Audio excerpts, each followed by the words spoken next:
Make It Loud Studios presents Improving Your Digital Marketing with John and Cliff. Cliffy, it's good to see you. It's good to be seen. you were sick for a while. I almost died. Yeah, you did. Not really. I felt like it. Felt like I was drowning in snot. Is that bad? That is bad. I didn't like it. No, I don't like it either. I don't recommend it. No, it's bad. Bad for you. Bad for everybody. So today on the Make It Loud podcast, we need to talk about something very important. Very important. Very important. Not setting your money on fire. That's really kind of what we want to talk about today. Yeah, that's a good topic. There are people that come in here who want to say, who are setting their money on fire. Some beg to. Marketing. What's that? Some of them beg to do that. They don't know. There's truth to that. Yeah. So let's play a circumstance here. So we do some sales calls here at Make It Loud in our shop. We have a storefront where people walk in sometimes, and people also make appointments with us. And some of those times people come in, what I hear oftentimes is, hey, I'm spending money on this or I'm spending money on that. More often than not, it's spending money on social media kind of inappropriately. Right.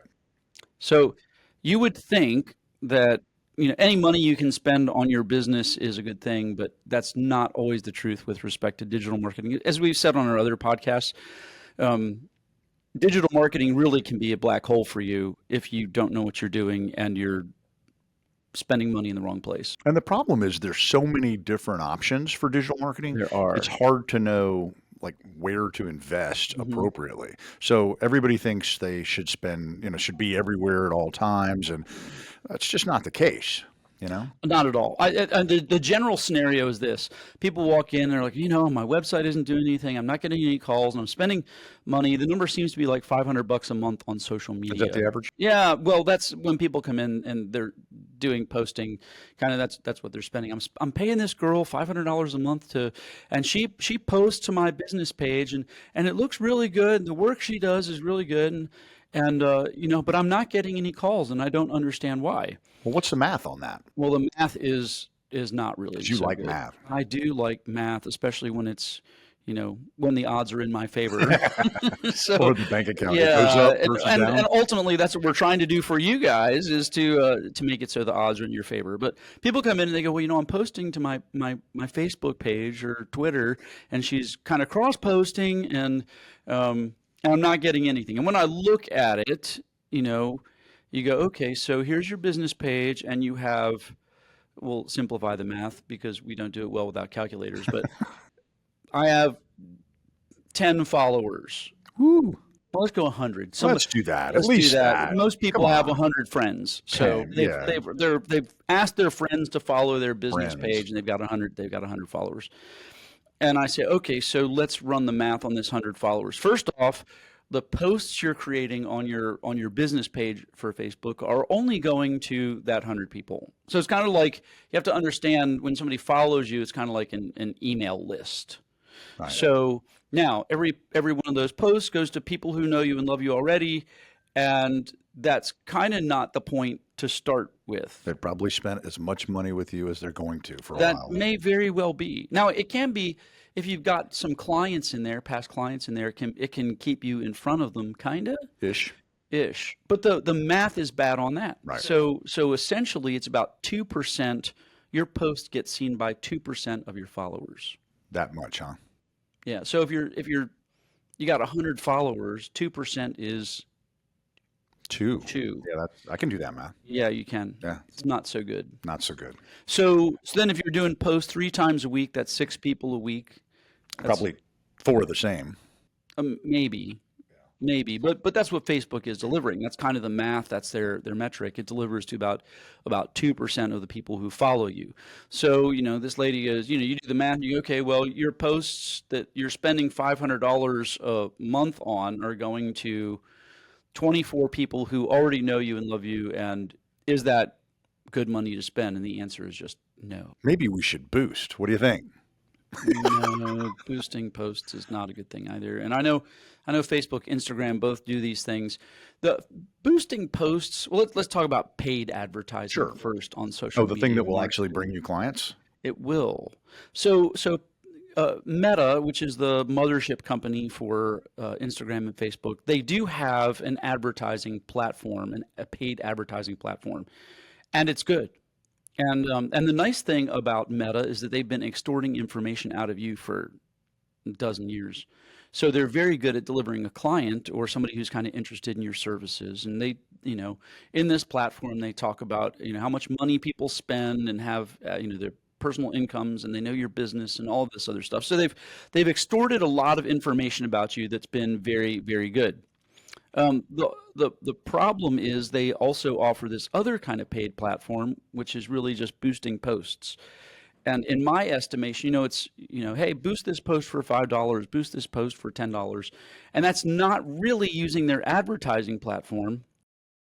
And essentially, in my estimation, it falls under even a squirrel gets a blind squirrel gets a nut every now and then. You might get something off of that from time to time, but generally speaking, $5 and $10 posts, while they do reach a broader audience, are not reaching your audience correctly either. Right. I mean, in 20 years we've been in business, how many people have come in and went, I think boosting my posts on Facebook has gotten me tons of business. Wait a minute, let me think about that for a second. Carry the one. Shove over the 5. Right.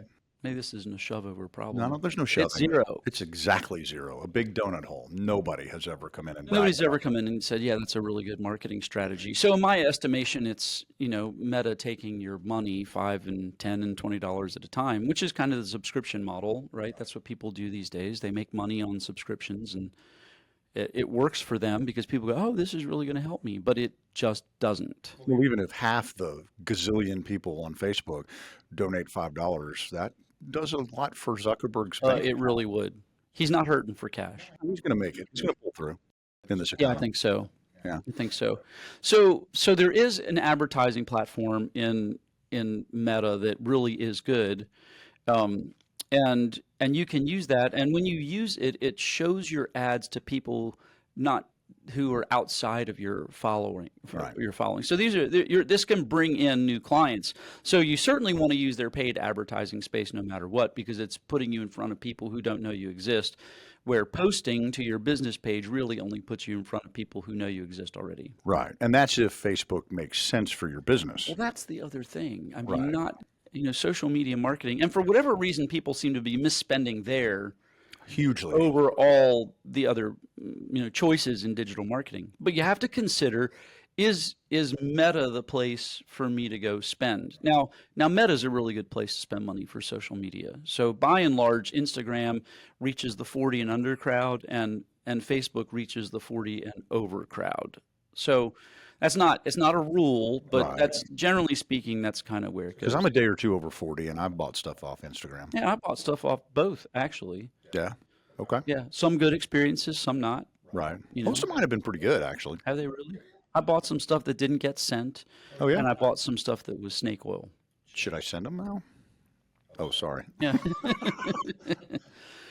Anyways, you have to ask the question, should my business do social media marketing? Because not all businesses do well on social media marketing. Right. Nobody gets on Facebook and is looking for a plumber. Well, that's the problem. I mean, by and large, social media, regardless of its platform, does not search well. If Zuckerberg and Musk and some of these other guys had this platform that turned it also into a search engine, which I'm always surprised they kind of didn't do that. It's apparently the kids these days are searching Instagram and TikTok a lot. Yeah, they are. But search isn't so great, on social media marketing platforms. So, if it were good, if search were good, it might be a valuable thing. But people are not going and looking for a plumber. They're not looking for a locksmith, a roofer on social media marketing. Dentist. Now they might find somebody on Google like that, and then go back and check reviews on Meta in a situation like that. But by and large, people are just kind of looking at the 5 stars on Google. You really think they look for reviews on Facebook that much, or Google? I think it's Google. That's what I'm saying. Yeah, I think they find it on Google. On Facebook, they might go. I think that's, I mean, every time somebody talks to me about reviews and they say, oh, I should put a lot of reviews on Facebook, I'm thinking no, because I mean, it's cosmetic to me versus where you put them on Google, and that's actually a conversion factor. It is. And again, you know, blind squirrel getting a nut every now and then. Maybe somebody look at that at some point in time, but it's really not just, it's really just not a great place for that sort of thing. And social media marketing advertising, using their paid advertising platform, directs you back to your website. It doesn't direct you to your business page on Facebook unless you kind of set it up that way, which would be really dumb. So we have this thing at Make It Loud we call proactive versus reactive marketing. And this is how you know where to spend money and whether you should spend it on social media marketing versus, say, Google paid ads or search engine optimization. So proactive marketing drives a client to you, and the desire to call you comes specifically from the ad. Right. So for those of you that kind of need a good example of that, in the physical world, it's essentially a road sign. We have a storefront over here on Georgia Highway 20 in Buford, over by the Mall of Georgia, and it says Make It Loud on the storefront, and on the monument sign out front, it says websites and digital marketing, and people drive by that and they see it and they come in just from the sign. When somebody drives by, it's called an impression. So they see it, they recognize it. And the nice thing about my sign is that whether people like it or not, they're exposed to my advertising. That is an ad for web design and digital marketing. And we have people that show up to our office relatively often. They go, you know, I saw your sign 7 years ago. And I knew I was going to start a business then, and I knew I'd be in. And we've been in this space for, I think, 14 years now. Is it that long? Seriously? Yeah, No. it's kind of like that. 14? No, it's not. It's 12. That's still a long time. Years. You're old. I am old. Yeah. And I'm older. You are. But people see the advertising, and they say, hey, they file it away, and they go, I'm going to come in, and they show up one day. There's no way for me to measure that when they first recognize the sign, but we have a ball field down the street, and traffic is backed up to the ball field in front of our offices pretty routinely during the summer. Yeah. So in the winter, they don't drive by; they park by it. They do, parking by our offices, going to the mall from say kind of middle October through end of December. For Christmas traffic. Everybody's just kind of sitting out there and looking at our branding. Yep. So that's what proactive marketing looks like in the physical world. In the digital world, it happens on social media marketing. You're traveling down your timeline or your feed in Instagram, and you see an ad, and boom, you see an ad. Scroll down a little more, you see an ad, and that's kind of like a road sign. And we've found that the people who do well in situations on social media marketing are people who have something that's universally wanted or universally purchased. Does that mean it's a rule? No. Can you get some traffic in from other things? Yes. Is it going to be the same kind of volume? No, it's just not. But let's run with this for a second. So everybody likes clothing. Well, most people do, right? I wear it almost every day. Do you really? I do. Pants and everything. Ish. Yeah. Okay. Well, that's pretty good. Yeah. So you scroll down your timeline and you see an advertisement for shirts. You go, oh, wow. And you see the shirt and you go, huh, that's a neat shirt. And you click through because it's in your face. It's an impulse buy. Everybody needs a shirt. You go take a look at it, see what the price is, see whether it's what you thought it was, and you're good to go. So that's kind of how it works. Landscapers, right? You know, people, because so many people have houses, right? You're scrolling down the timeline. You might not even been thinking about landscaping or any of that stuff, and you see the picture or the video on your timeline, and you go, wow, I want my house to look like that. I wonder what it costs. So the desire to call starts from the ad. It gives you the idea to call. Stick an ad in your face, and that piece of advertising generates the conversion, which is the contact to call you with. And that's kind of how social media marketing works. But not everybody gets business that way, because some businesses, their marketing really doesn't start so much with an idea or an ad like that, so much as it starts with a problem. Right. A lot of people have problems, especially. Well, hey now, are you really pointing at me I right now? did. For Oh those my people gosh, who are on audio only, that is it hurtful is. and not untrue. You just took your feelings out of the glass jar Nah, by your not bed. really. No, I'm Okay, just I know you're just kidding, making but an observation. so then we have this concept called reactive marketing, and let's walk this through. You lock your keys out of your car. You're not running to Facebook looking for a locksmith or AAA, right? So first thing is you pick up your phone. Hopefully it's not in your car, and you go and type in locksmith near me or locksmith in Buford, whatever city you're in, and it gives you a list, and you see the paid advertising, and you see the Google Maps, and you might look at the map and go, I want somebody close by so they get here quick, right? And then you see the search engine optimized part, which is the organic section of Google, the top 10 down below where most people are searching anyways, and you get the call if you're in that top 10 section. So locksmith, for example, would be a bad excuse me, that'll get edited out. That would be a locksmith would be a bad kind of business really for social media marketing, but a great business for perhaps search engine optimization or Google paid ads. Or local service ads.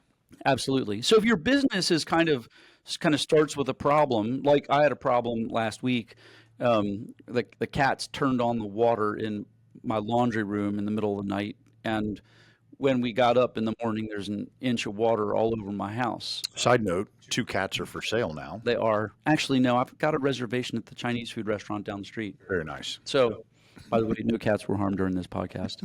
Yet. So I called a water damage restoration company that ranks well nearby. Why do they rank well? They're one of our clients. Woo! So they came out an hour later. They demoed the floor, and they'd had fans and holes poked in the walls to go dry the thing out. But that started with a problem, and social media marketing is kind of not a good. It's not a good thing for that. You didn't hop on Facebook when you Did saw the not water? hop on Facebook. Did not check reviews on Facebook. Didn't do any of that stuff. And by the way, he did a really fantastic job, Andy, over at Water Pros, on my house. Now I just got to get the floor back together. So. So if your business is reactive marketing, right, where it's not proactive, where it kind of starts in the ad, we're sticking the ad in your face, is reactive. It's I've got a problem, I go for a search, and Google reacts or responds with the appropriate information. You want to make sure you're advertising in the right space. Sure. Yeah. And with SEO, a lot of people come in and ask us for SEO. Okay. They do. And which is great. We love that. And instantly I sit down with them and I look at their website and give them honest feedback about their website. Because here's the thing. Having a bad website is essentially chasing your prospects, your potential customers onto your competition. And so if your website's not in a good place, if it's dated, if it doesn't function well, If it's a DIY platform, I mean, there's some good looking DIYs, but they tend to not convert well for whatever reason. We get a lot of people that have DIY websites and they say it's just not doing anything. Well, they're not good us. for SEO at all. They're not. So for search engine optimization, you really do want a WordPress website. Right, which is more than 43% of all the sites you click on online. So it's the 900-pound gorilla of web design platforms. So, but anyway, people come in and they ask for SEO, and the first thing we do is we look at their site and give them the honest feedback. And if their site's good, then we'll talk more about that. But not every business is a good SEO client. Some are oversaturated industries. Divorce attorney Atlanta. Like we don't take that. We won't take work like that because again, we don't sell disappointment. No, we try. Well, yeah, I not like to sleep at night, right? Yeah, absolutely. So I like to walk out in the parking lot and not look for potential ex-clients trying to swing a bat at me. We like to win, and we are only going to take projects that we are have some confident. potential to win. Yeah, well, that and there's an ROI there. If your average client is paying you $20 and national average of local SEO is $1,000 a month, then you've got to sell a lot of $20 things in order to even break even for that. That's not a good SEO client for us or anybody. Now there are people out there that will sell that all day, every day, and I don't know how they sleep, but we're not doing that. We're just not playing a game with anything that won't have a potential strong return for our clients. Yeah, and particularly anybody can compete with anybody else on Google paid ads. That is if you have a good website, right? So that's always step one. You Right. have to have a good website, because you can spend money, again, a lot of money to be lost in Sure. paid advertising if you don't, because you can spend money driving traffic to a bad website and you still don't get a call, right? Yeah. They'll do another search. So whether it's SEO or paid ads or Facebook, and you want to have a good website, because that's where ultimately these potential clients land. But for the most part, most people can compete in SEO if it's just a competition problem. But then you have the ROI issue again. Right. The one people talk about all the time. They come in and want a T-shirt website, and so walk me through the math on that one. Well, the math is simple on a T-shirt website, right? You go spend $5,000 or whatever it might be on a T-shirt website. Who knows, depending upon how many shirts you want to sell. Right. And can you build me a T-shirt website? Yes, we can. So, and I want to be on the top of Google. No, we can't. So first off, it's sit on your laptop. Yeah, it's that's right. So first off, you have to understand that when you're designing a T-shirt website, you're competing against Walmart and Target and Amazon and everybody else who sells a shirt. So that doesn't work. So search engine optimization is just not a possibility. But then it's like, well, can I do Google paid ads? Well, you can. It's a more direct route to the top, but it's so ridiculously competitive. It could be $10,000 a month. Sure. Then you go, all right, $10,000 a month, and you're selling a T-shirt. Yes. Okay. You're selling a $20 shirt, right? Yes. $10 of that is your shirt cost. Yes. $5 of that is imprinting or embroidery or whatever it might be. So $15 there of your 20. Yes. You make a $5 profit. Yes. How many times does $5 go into 10,000? The math doesn't work. You got to sell far too many of these things. Right. And the competition thing important as well. Cliff used an example of like attorneys in Atlanta, which we would never take on. Yeah. Because it's so ridiculously competitive in search engine optimization. It doesn't make sense to go do it. There are people, I'm sure, spending six figures on search engine optimization for just the city of Atlanta, which is, page two. Arguably, right? I mean, it's like indexing, your website for 5 Midwestern states. We've got that. The population density is so thick here. It's that competitive. And we do have a lot of divorces. We do. We do. But in a situation like that where SEO isn't the appropriate response, you don't want to throw your money away on SEO. You can do Google paid ads, and if money's not the issue, you can compete against anybody else. Right. So you really do want to pay attention to where you're spending money. You got to assess competition. You got to assess ROI. You got to assess how a client gets to you before you spend a dime. Right. And a lot of people want Google ads too, which is fine. Again, depends on the industry. That's one of those things that we see a lot of people try themselves, and Google really incentivizes people to try it themselves. And that is a wonderful way to set your money on fire again, because a lot of people will run their ads to their homepage, and that's problematic because if you've got, let's say, a plumber who's running ads to his homepage and he has content on there about general plumbing, new plumbing installation, toilet repair, water heater repair, yada yada. He's got all these different services listed on one page, which isn't unusual or even out of the ordinary. Problem is, if he's running an ad on water heater repair or replacement and he runs it to his homepage, that lowers your quality score. You end up paying more to rank lower in your Google ads. Makes no sense. So that's one of the ways that people shoot themselves in the foot with Google ads. The other thing that's important to think about with Google ads is the percentage of where people click.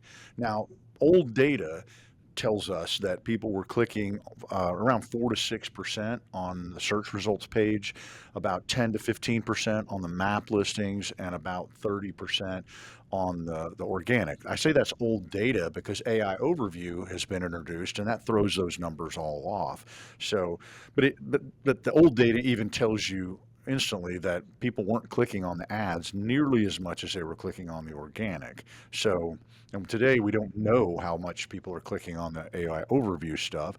And we're still in a bubble right now with that, where if you're searching for services, you don't see as much AI overview at this point in time. Right, because the searches are generally like what you need and then the city. Right. So if it's a location search, you're looking for a specific business, their AI overview is generally not present. Now, if you're looking for the best web design company in. You're asking it for an opinion, Right. what kind of questions. You'll see AI overview and those kinds of things. So Yeah, AI overview, by the way, in case you don't know, is where Google is struggling to go from a search engine to an answer engine. So if you Google how tall is Tom Cruise, he's a fantastic actor. yeah, Maverick is like he even pulled off Reacher, which he shouldn't have. Dude, Maverick is like my favorite movie ever. What is Reacher? No, Maverick. Oh, Maverick. I love that movie. That's your favorite movie ever? Oh yeah, my favorite movie ever. Okay. All right. I thought it was Breakfast at Tiffany's. No, I didn't know that was a movie. It was a song.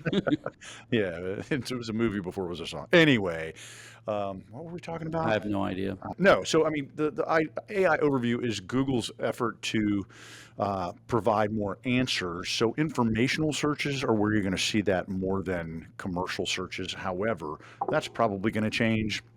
And mark my words, eventually you're going to see ads in AI overview. So that's going to happen because they have to have a way. And that'll probably be its own payment platform too. I'm sure they're going to they're going to monetize Oh, that. no, they're absolutely going to monetize it, but I'm sure it'll be part of pay-per-click.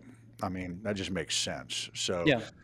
that's coming soon. Just expect it. And what is interesting about AI overview is that Google is absolutely holding the click data hostage, and they're not revealing that. But they're reassuring all of us, particularly SEO nerds, that the click-through rates for AI overview is very, very strong, very good. We have no proof of that. Yeah, most of the ones I've seen don't have links in them. Yeah, that's hard to click through. It really is. It makes it a lot harder. Yep.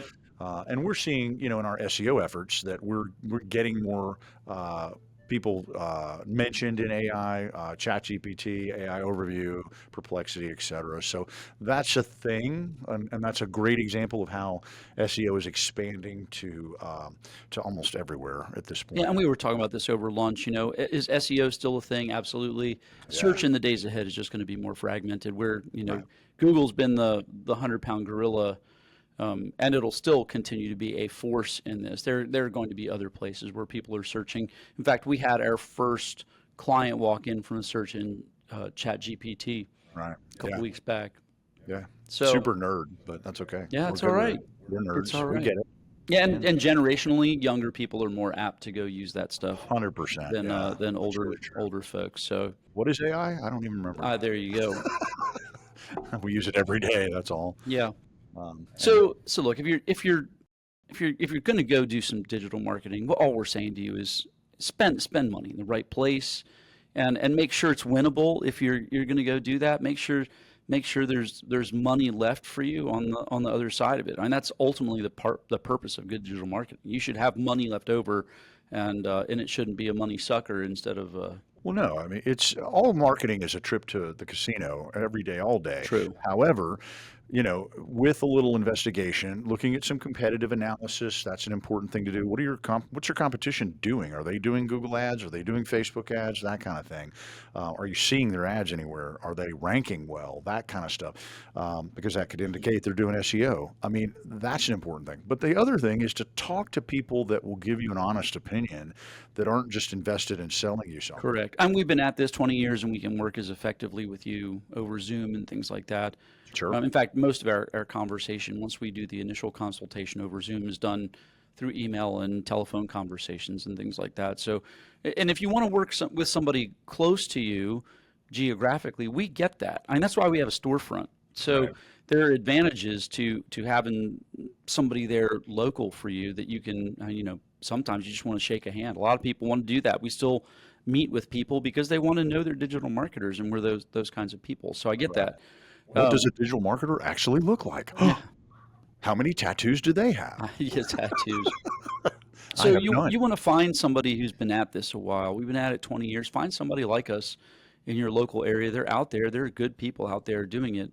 But you want to make sure you find somebody reputable. If you need help with it, come check us out, www.makeitloud.net. You can reach out to me on our telephone, 678-325-4007. John at makeitloud.net also, if you want to just email me. And we'd be happy to help too and point you in the right direction. Digital marketing assessments are free. So it doesn't cost anything to talk to us. The consultation is free. We'd be happy to go do that. And I guarantee tell people all the time, whether or not you do business with us, I guarantee you're more educated on the other side about for sure about your money and how to go spend it and marketing for your business. Walk away smarter. Absolutely. Yeah, just walk away. And we're going to walk away too here in just a minute. Thanks for that segue, Cliff. Hey, that's what I'm all about. Yeah. I'm here to segue. So appreciate your insight. Thanks for wearing pants today. That's also very good. One in a row. One in a row. Streak of one. Streak of one. Wearing pants. All right. Well, y'all have a wonderful day. And don't tell me how to live. All right. I will. Thanks. Appreciate it. Bye. Goodbye. Thank you for listening to the Improving Your Digital Marketing podcast by Make It Loud. Be sure to follow, subscribe, and download wherever you get your podcasts. To hear other episodes, visit www.makeitloud.net and be sure to follow us on your favorite social media platform. The views, thoughts, and opinions of the guest on this podcast are their own. The information contained in this podcast is for general information purposes only and is not intended to be legal advice. The Improving Your Digital Marketing podcast is produced in studios in Atlanta, Georgia.